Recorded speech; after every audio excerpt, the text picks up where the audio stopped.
Welcome, everybody. This is an online conversation with Gilbert George. I'm Daniel Birnbaum, and here we are at the White Cube Gallery at Mason's Yard. Gilbert George New Normal Pictures opened this week on Tuesday, March 2nd at White Cube Online, and will physically open to the public from April 13. You can book tickets for free at whitecube.com. This exhibition will run until May 1st. In conjunction with this show, there's a new book with a text by Michael Bracewell. It's been published to celebrate this exhibition, and there are also 4 limited edition posters. You can find more information on the White Cube website. So it's now more than half a century that Gilbert and George have been working together. And they explain this, compare this collaboration as a visionary and moral journey. And here we are with entirely new pictures. There are actually 26 pictures here at the gallery. And they have been produced during the pandemic, so in a way, I guess they relate to our new normal, or our new condition of being isolated, working in a lockdown.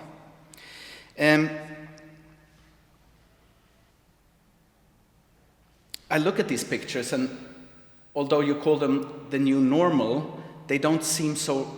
The situations don't look so normal to you. I mean, you look kind of surprised, and maybe I should start with asking how it's been to work in this new situation. The new normal. I think we first of all started to think of the new normal before the term became common in relation to the virus. So it predates that. No one will ever believe that, but it is. But we believed that we were trying to translate it from the existential into English. And roughly speaking, because we always believed that we never wanted to be normal because everybody else in the world is normal, and we didn't want to be weird because all the artists are weird, so we thought to be normal and weird at the same time is the perfect answer.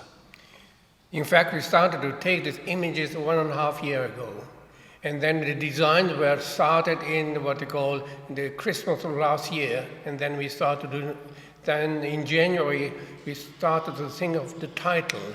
And we thought existentialism. No? That was what we felt these pictures were all about. But we wanted to have an English name to it, normal. The idea was normal. And we always called the new pictures new, normal, and pictures. So that's how it came from.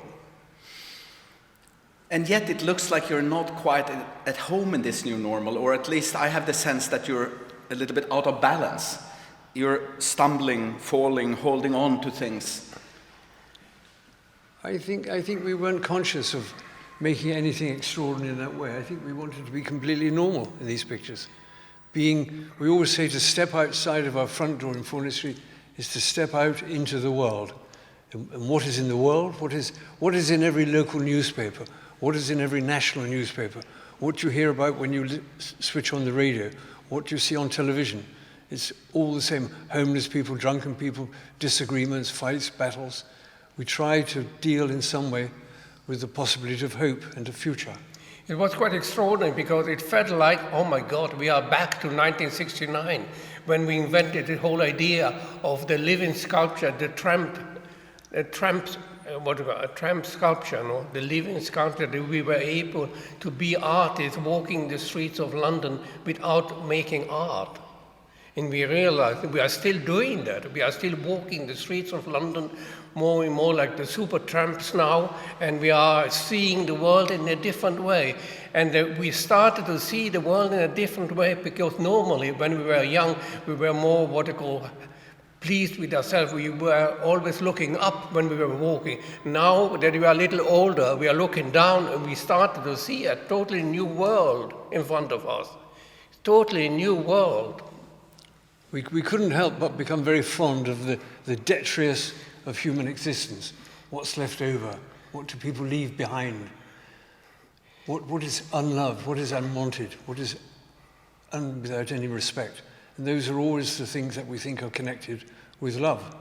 After all, we started our lives as artists walking the streets of London, having left St. Martin's School of Art, and it was because we wanted to think that what a celebration human life is, what a triumph. The Western world is extraordinary. What an achievement, how far we've come. We all believe that we want to be safe and we want to be free. And you can do that in North America, Europe, Australasia, and a few little other outposts, but the rest of the world is a terror. You're either in the grips of dictatorship or in the grips of the priests. And we believe that that triumph is a cultural one. It wasn't arranged by the church, it wasn't arranged by politicians, it was by the writers and thinkers and painters and poet writers and thinkers and musicians. We believe in the force of culture. But it was quite exciting for us because when the day we decided we don't have to sculpt or paint to do art, we just can be ourselves. And then we kind of journey through life with the Pilgrim's progress. You know? We are confronting drunkenness, we are confronting being too sexy, we are confronting religion, we are confronting politics, all the stuff. That's the journey through life. You know? And it's still there, we are still walking, and we are leaving behind all the what you call this scratching on the wall of the caves with our pictures. So it's a journey that is our personal journey. Our art has always been very personal. We never want even the whole idea that we stop looking at other people's art was magic for us.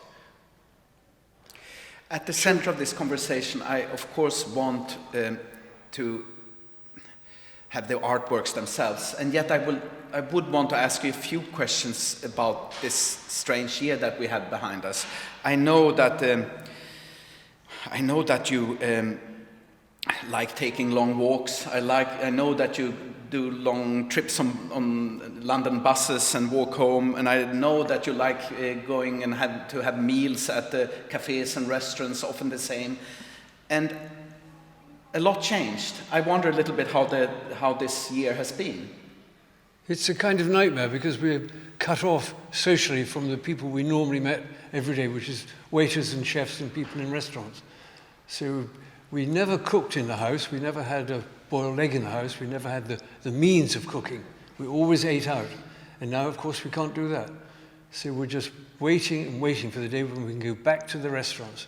We're lost and lonely without the restaurants. We haven't kissed a waiter since Christmas. It's extraordinary. God knows what will happen when the restaurants reopen. It's going to be very exciting. We're going to be rolling around the floor of the restaurants. And at least now we are only on bread and water. That's about roughly it. Ham and bread and cheese. But we are liking it. We like it because we never feel that we need anything. We never wanted to be something else except us artists. That's it. That's why we never went on.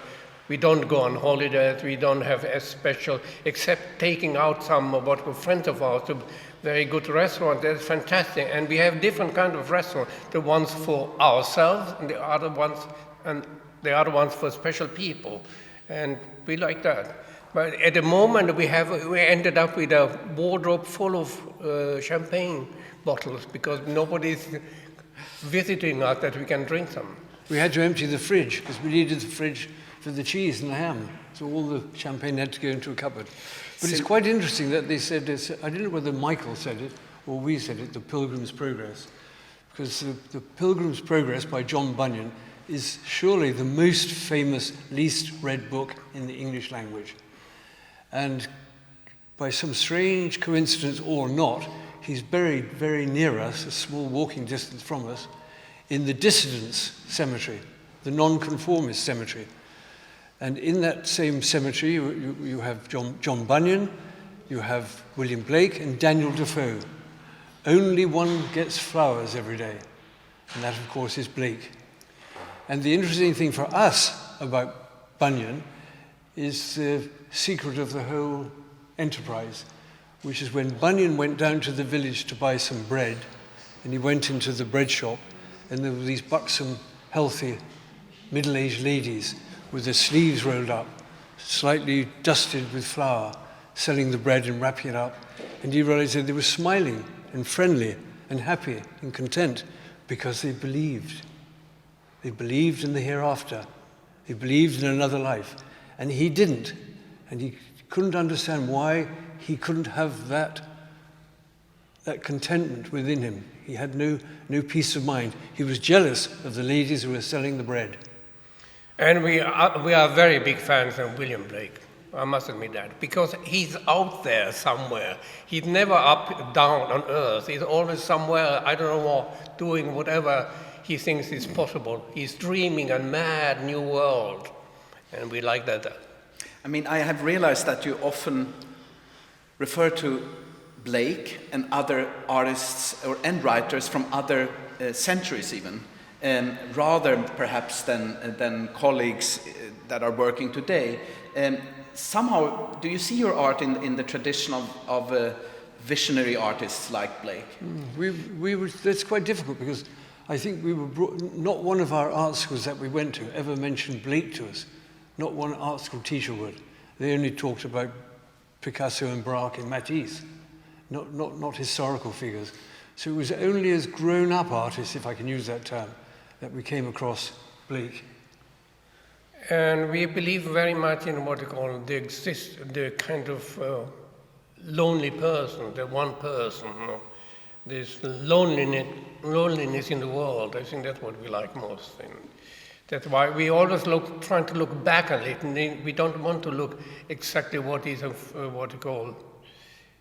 We want to see what is in front of our door, but we see our vision in different ways sometimes. I think it's all down to the fact that we are not the critical artists. We don't think there's anything wrong. We believe in the great Western triumph that we talked about earlier. And it all happened when we left St. Martin's and we wandered the streets of London, and we saw the amazing railway stations, and then the tube stations, and the hotels, and the restaurants, and the snack bars, and the streets, and the avenues, and the palaces, and the police stations, and the nightclubs. And we thought, what an extraordinary triumph. We're all free to do whatever we want. And we wandered in North London, very near Euston, and we found a second-hand shop. Again, it was filled with the detritus of human life.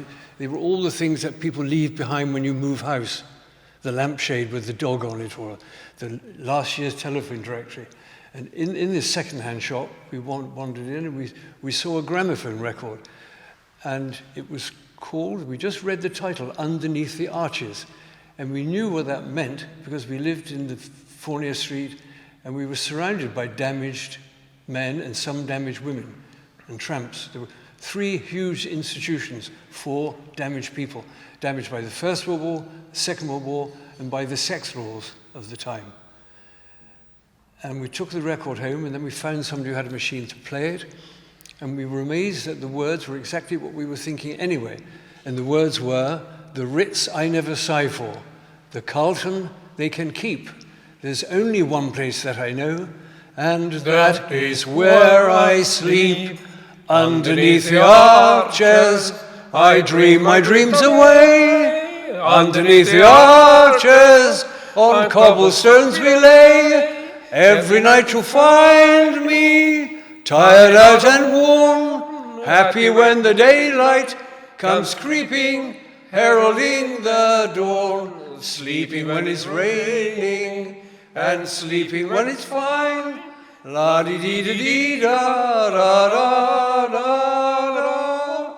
Pavement is my pillow, no matter where we stray.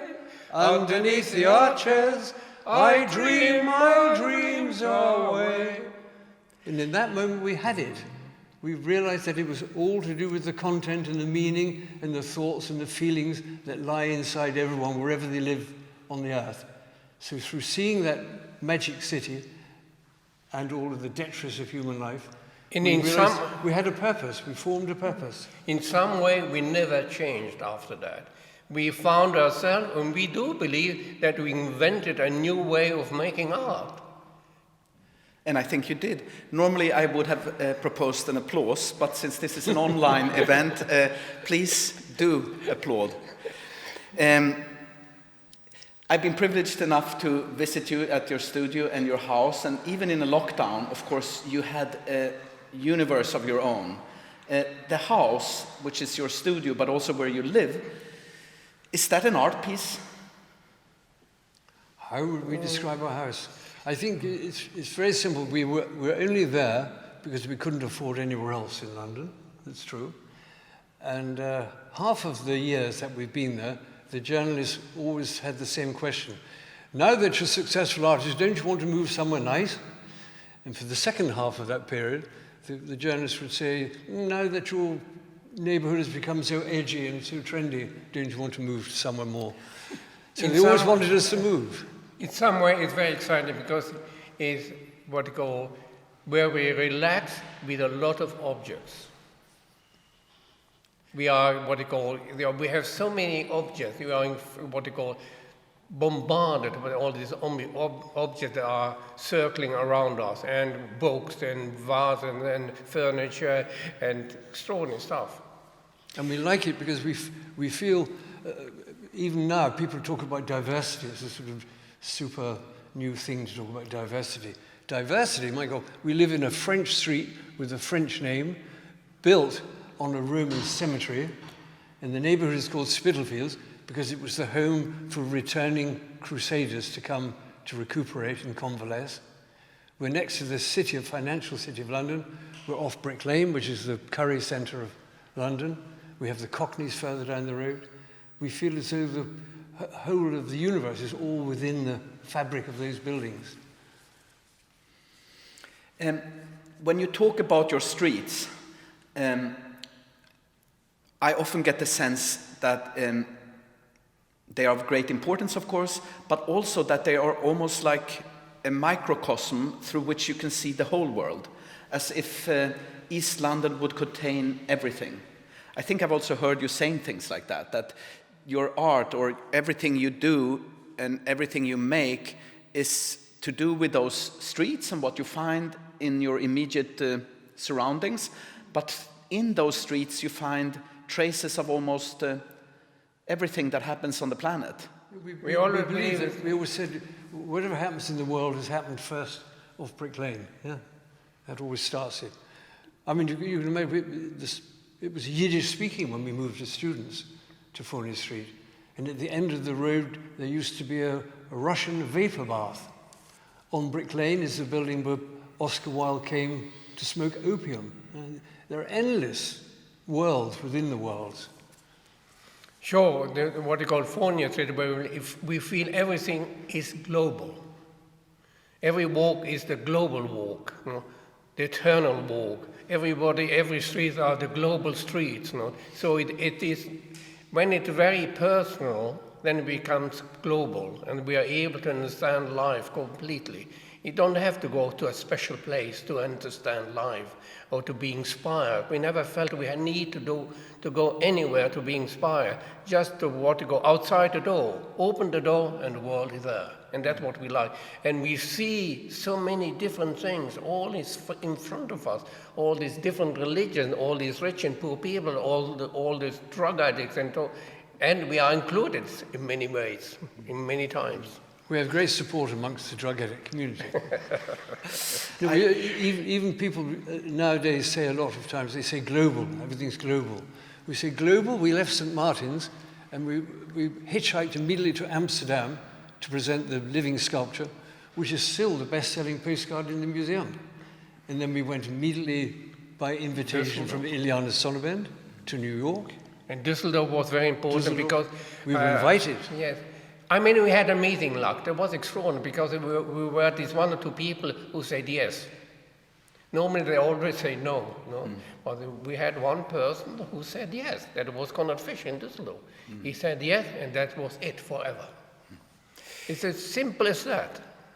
It's maybe a romantic idea that artists can anticipate things to come as if they had prophetic qualities. But I actually do think that your pictures sometimes anticipate things that happen in politics, and I remember many, many years ago, even horrible things like 9/11, and it's about reading the signs in the street, basically. People say that, yeah.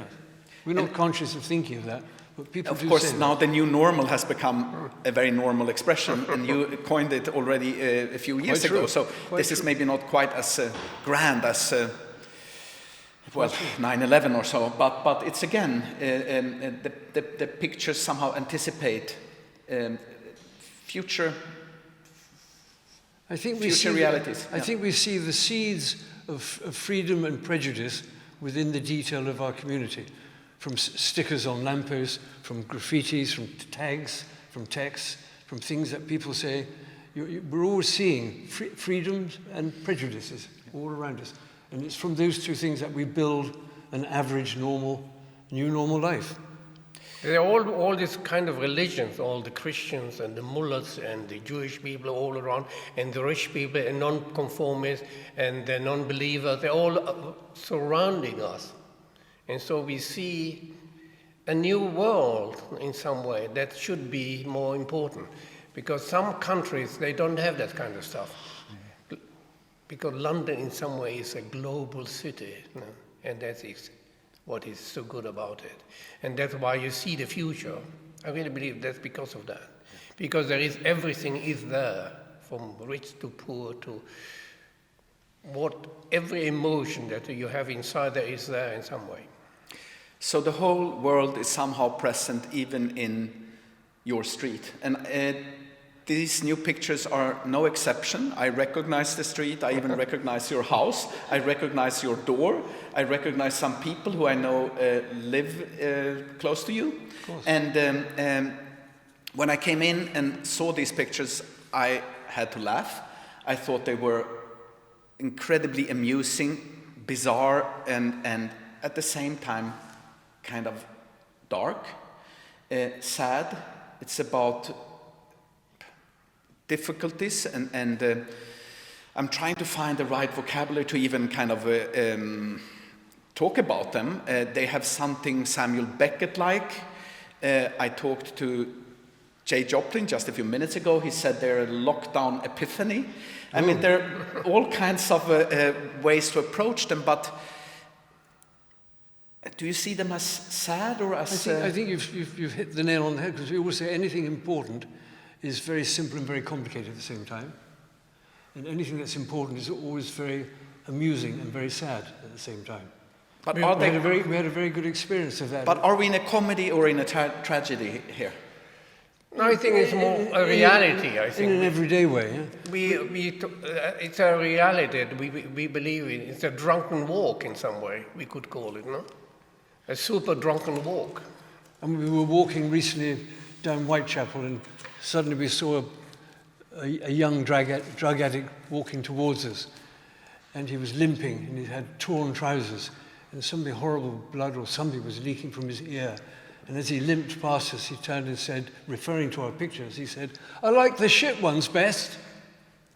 And yes, we laughed, but then we went home and cried. It's both.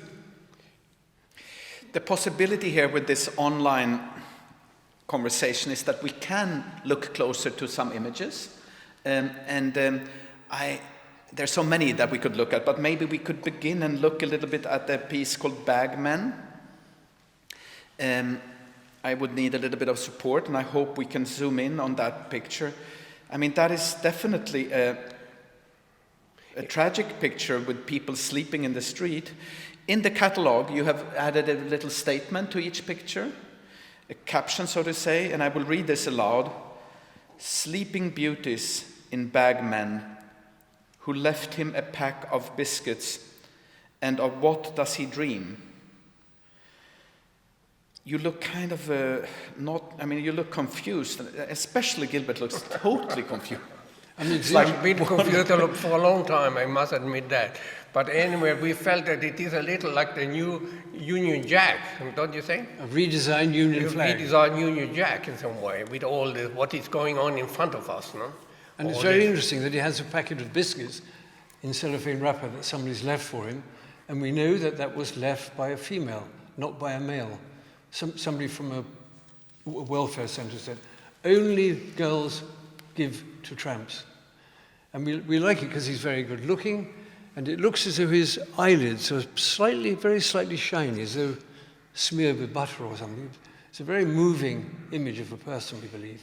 Yes. And he had a very boring grey sleeping bag, and because of the arrangement of this stitching, we were able to separate the colours and make the red and white.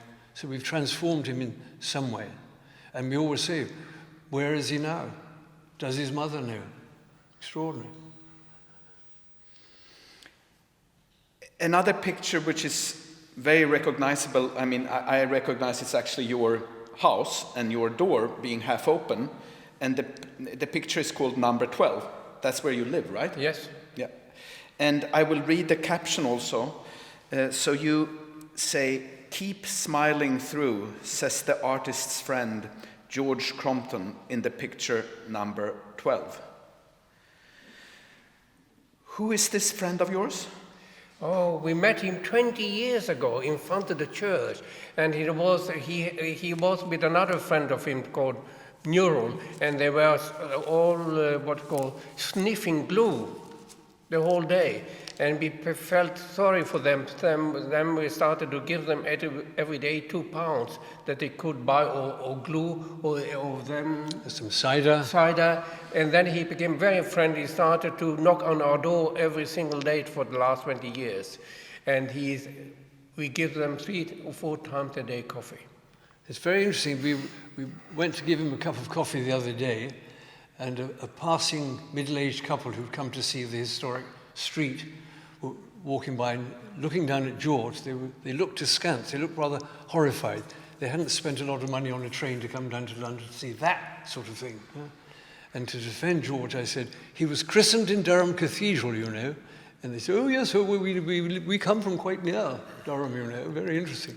And then George piped up and said, yes, I was in the prison there as well. So you see, just in that magic moment, you have Shropshire and London and Durham and everything, yeah. And we went to visit him because he's staying in some, a hostel. And and we asked him, do you have any hobbies or what, staying there? And he said yes. And, Escaping. He wants to get out, like we all want to escape. When I came into the gallery, before I put on my glasses and I just saw the kind of explosion of colors, I thought about the whole notion of colors in your art. And don't say you like the colors. I find the colors unbelievable and kind of strange. And I know that a long time ago you made, melancholic pictures that were only black and white, and then came the color red, and then maybe in the 1980s there were a number of colors being introduced. They're all God's colors, yes. And now there are all these colors. A year ago or 2 years ago, you did the Paradise pictures that had unbelievable colors. And here again, it's often related to balloons and to your suits and to your ties, and they're quite explosive, these colors. The other colors of balloons as well. Balloons are very colorful, red, blue, green. It's quite interesting. When we made the scapegoating pictures, we used the nitrous oxide canisters because they looked like bombs. And we collected them from the streets around us. At the same time, we collected the balloons, which you need to put the gas from the canister into before you inhale. But we didn't use the balloons in the scapegoating pictures because it would make them look jolly and celebratory and like a party. And we kept the balloons, and this time we realized now was the moment to use the balloons. They speak of a different world. Yeah? They speak of blowjobs and intercrural love and of respirators, even. We should maybe look at one of these pictures. But it's very we could do ballooning, for instance. Yeah. But we invented our language. That's why at the beginning, we invented a new language to make pictures for us. And that's why they are not like a painting. So they are completely, the surface is totally different. That's why you can have these brilliant colors that are completely pure color in some way. It's more like what you call the Chinese did, or pure on silk, colors on silk look like that. And or like television looks like that, And yet they are very much like paintings. And there's something that I don't think most people know. And although I had even seen your work for years or even decades, I wasn't fully aware of the fact that you always do the pictures in an edition of one.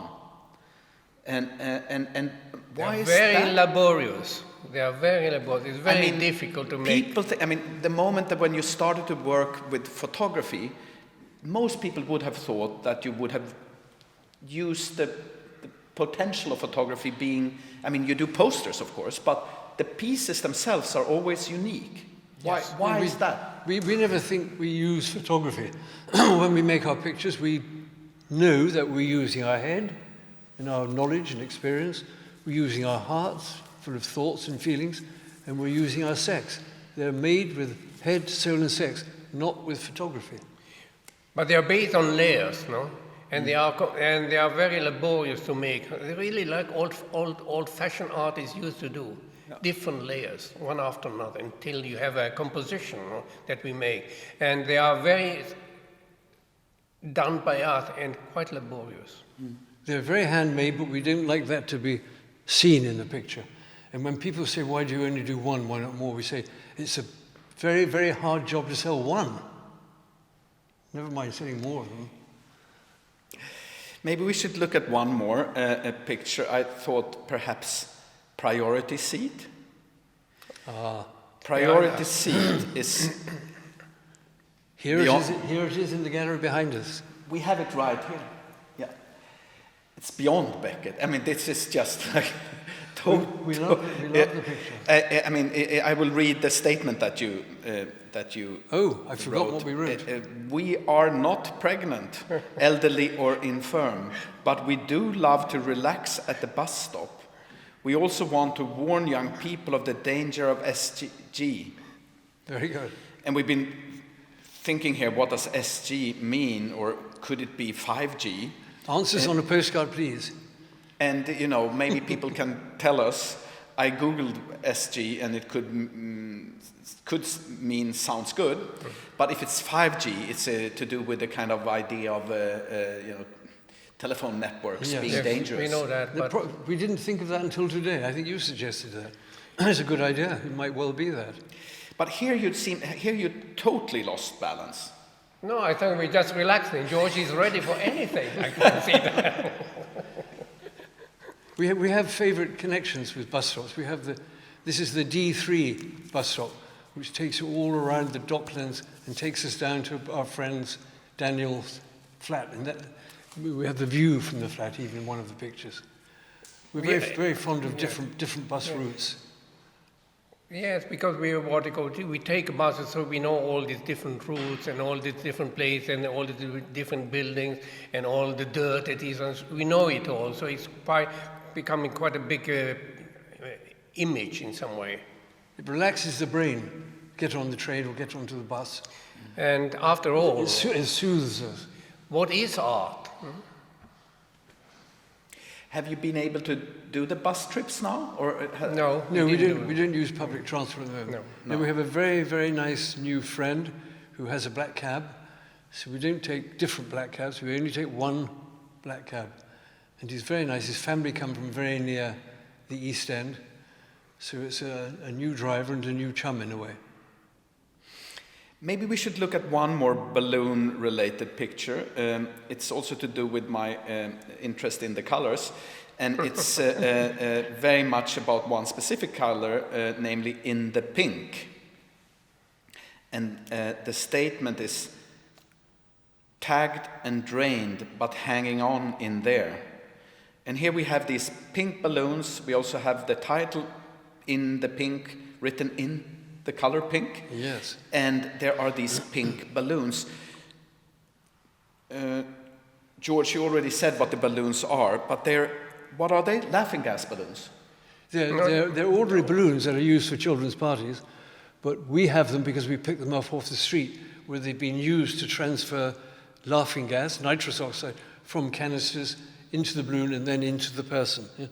At the moment, all of the illegal raves around London and around us are involved with nitrous oxide. When we take our morning walk, we see huge rafts of canisters and balloons. There was an illegal rave the other evening on Brick Lane, And as the police were putting all of the teenagers into the back of the big truck, there was a young girl with a very strong Caribbean accent shouting, "Brother, don't take them, brother." Extraordinarily dramatic. That's our life. That's where we live. It's quite exciting in some way. We feel very, very privileged because we can go into our studio, leave the house, go through the little backyard, into our studio, and in our art we can say whatever we want. Nobody can stop us or check us, or we don't have to confer with anyone. No central government, local government, nothing. And then the second privilege is to be able to take those pictures out into the world. 25 of them here in London. We take another group, we will take to New York, another group to Paris. Then we have the exhibition organized by yourselves in Frankfurt coming up. They want a small exhibition in Belgium. We feel very, very privileged and able to do that. But what is exciting is that it feels that a lot of people are able to, they speak to them, our pictures, and that's very exciting, because we feel our lives is very much like their lives. So, our pictures speak, and that's why we are able to, they understand what we are trying to say, and that's very good for us, for artists. If they don't understand what the artist does, it's very difficult. I would like to move on to another theme and another color. There are several pictures with a strong purple element.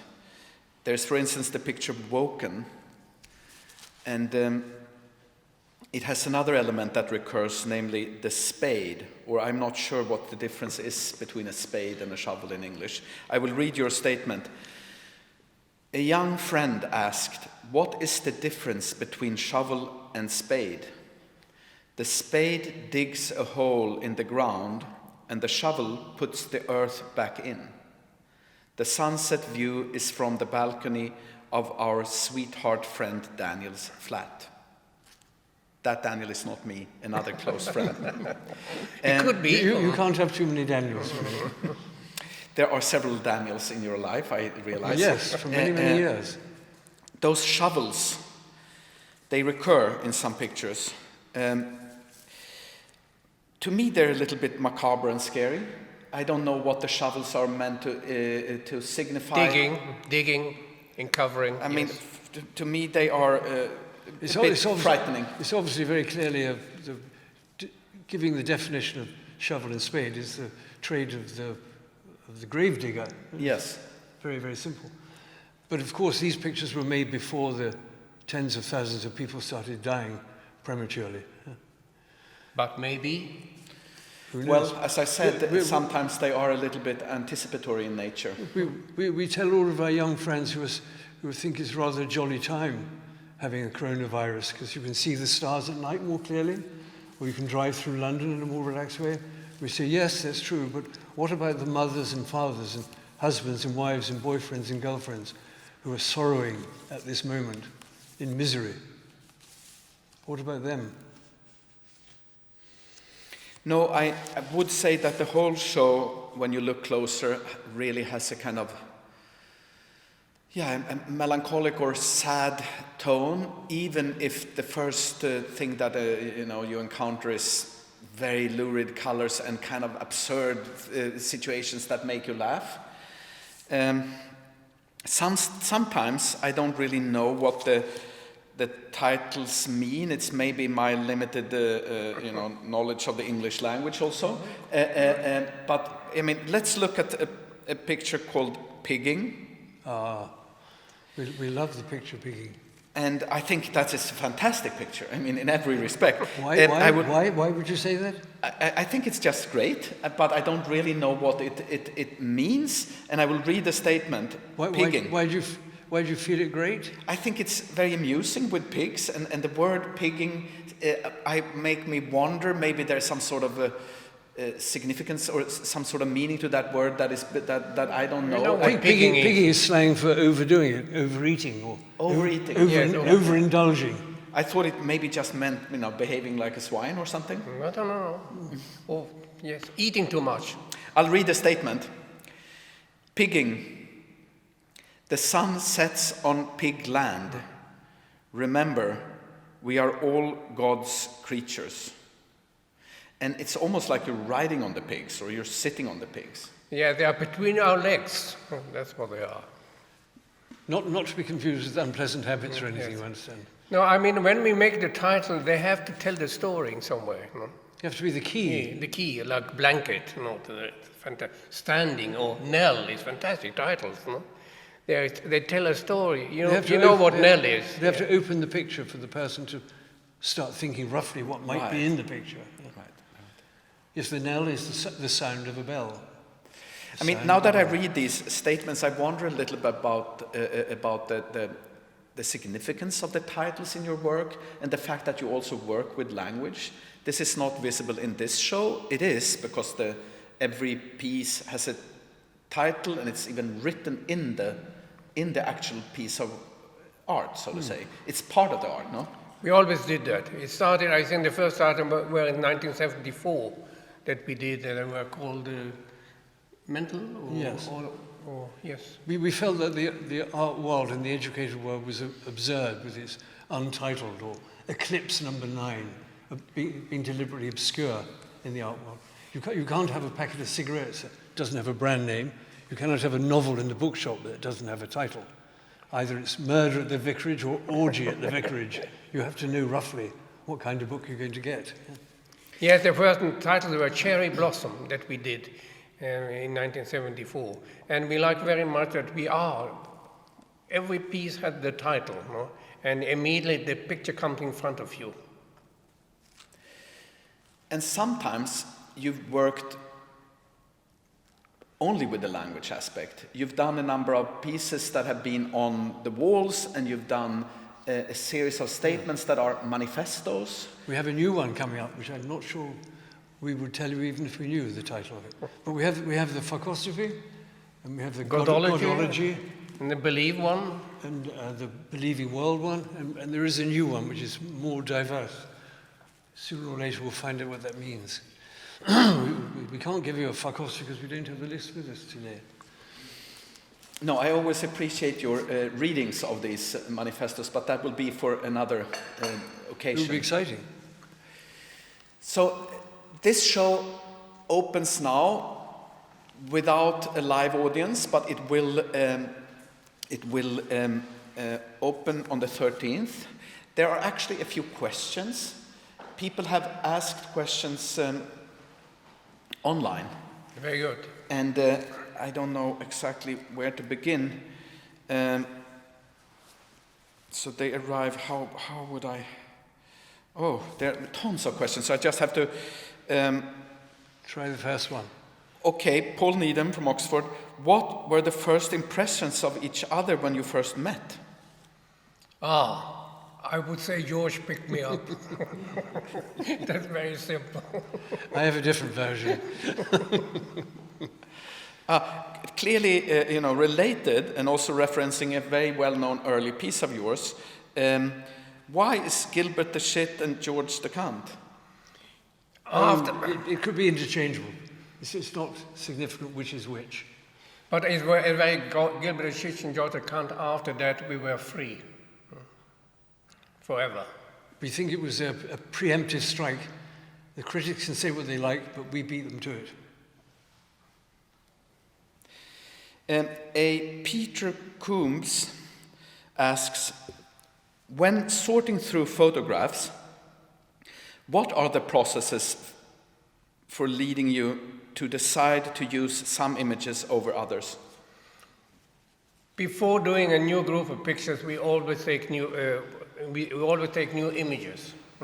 And maybe for 6 months we take new images based on what excites us, what is speaking to us at that time.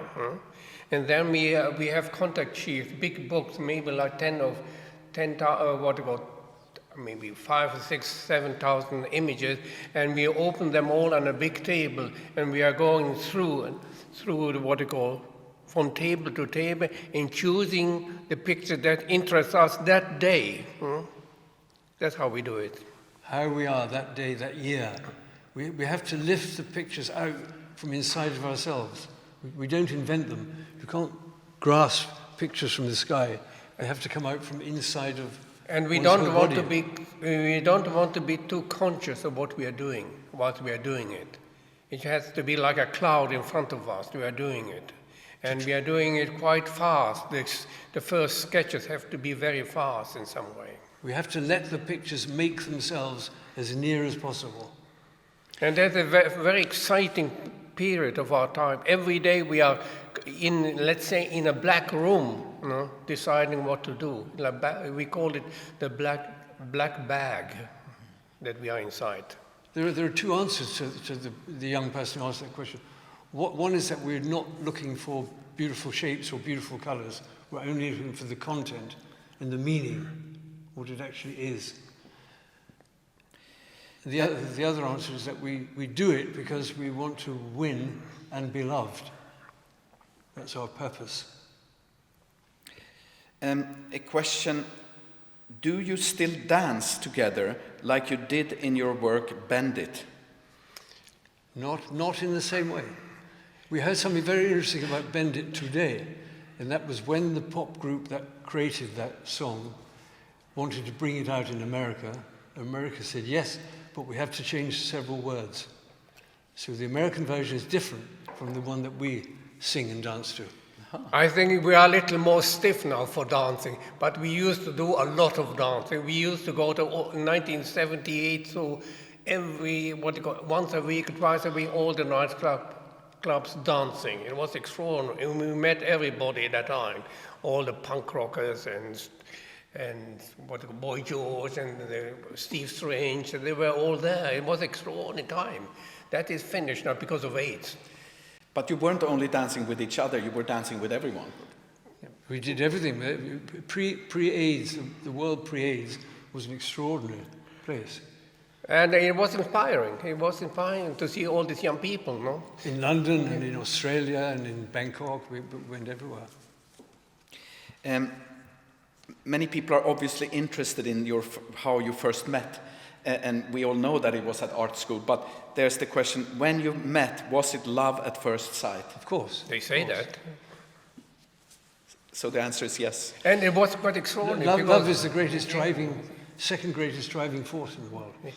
What is extraordinary is that George took me to East End of London, no?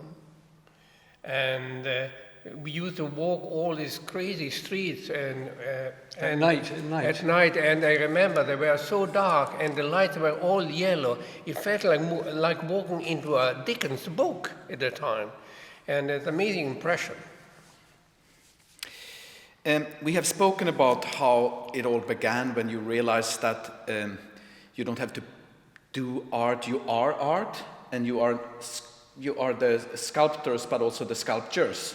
And here's a picture that somehow relates to that. Are your pictures truly self-portraits? We never think they're self-portraits. No, we don't think that. And from what people say to us about the pictures, we have the impression that the pictures mean a lot about the viewer. The pictures are about the viewer's life. I think the pictures are like the journey, no? Like Dante going through the paradise and inferno.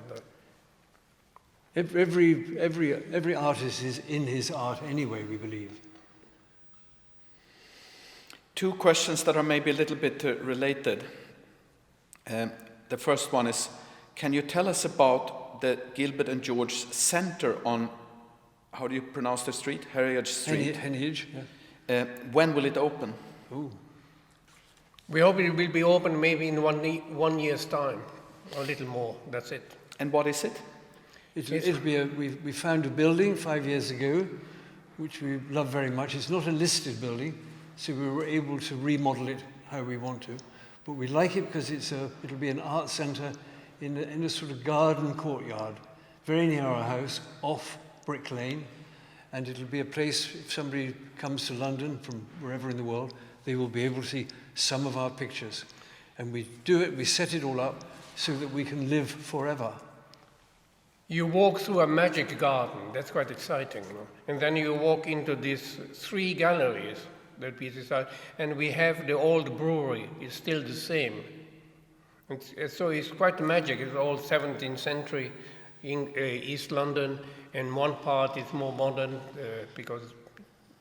but it's magic in some way. It's not too big, it's not too small. It's an exciting project Yes. for us.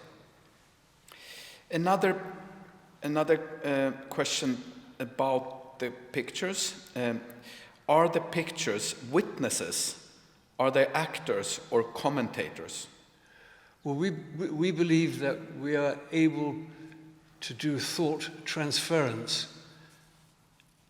In the 19th century, people did that on stage. You know, they had psychometrists who could tell your fortune and tell your life and things.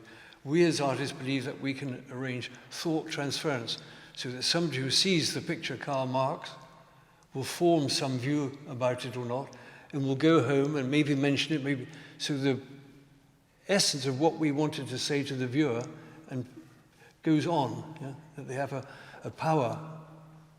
Thought transference through visual art. We always feel that we want a picture, we have to close our own eyes. And what we see inside ourselves, that is our journey. And that we try to depict in some way. What is inside ourselves, the journey. I think this is the final question, and I guess it's also quite important. How would you like to be remembered? Oh. It's a bit too early to be thinking about that, really, but what could we come up with, Gilbert? How would we like to be remembered? I don't think it's too early to think about such matters. We don't have to answer everything.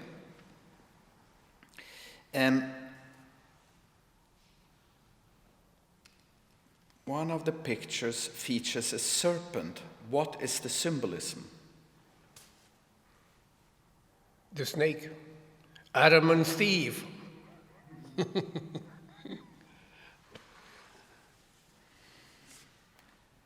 That being remembered must have something to do with the foundation, no? Yes, that will, as I said, so that we can live on beyond our lives. Yes, I think in the end it is a vision of 2 people becoming one artist and having a vision of the world, no? And that's it. There are very few small museums for artists, and they're very, very interesting in general.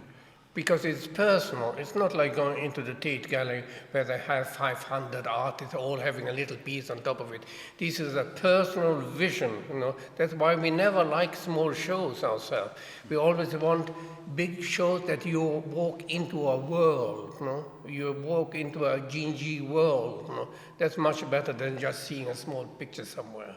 And that's what we are trying to create with the center, that you go there to see our world. Huh? Gilbert and George is an artist in singular. Yeah. And it's interesting with 2 people being one artist. And you have pointed that out and emphasized it. I'm not sure if it's a totally unique thing. I think when you became one artist, it was. Yeah. It's quite interesting because for many, many years they always said, it's very interesting, but it will never last. Because there are 2, yeah. All those people have been divorced 17 times now. Very interesting. It must have we're not without precedent. You know, there are writers. Raymond Chandler, the crime writer, I think there was 2 people. And there are other examples of that. Okay. Yes. It must have been somehow helpful in this difficult period of loneliness and isolation to be one artist and 2 people. In general, the greatest arrangement on the planet is 2 people. I mean, It removes self-doubt. Can you imagine being alone in the studio? We've done pictures which would be too scary for one person to do. Yes, because we always make a different. We are always making a difficult art that is very personal in some way, and that's why a lot of collectors have a big problem to buy it, because it's too personal and too difficult. But that's the journey. That's the journey. Maybe a journey like this takes 2 people, and maybe being really personal is only possible if you're two. Yes. Very good. I think we should close there. That's There's very a little bit of information. So the show, as you all know, is at White Cube. It's called the New Normal Pictures, and one can view it now online, and tickets can be booked for free for the physical exhibition, and that one will open, I mean this one, but the physical version of it will open on the 13th of April. And the exhibition will run until May 1.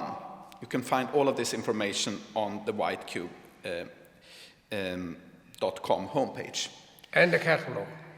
And I did mention it, Very, the very catalog is very beautiful, and as always, written by the brilliant Michael Bricewell. And always very cheap.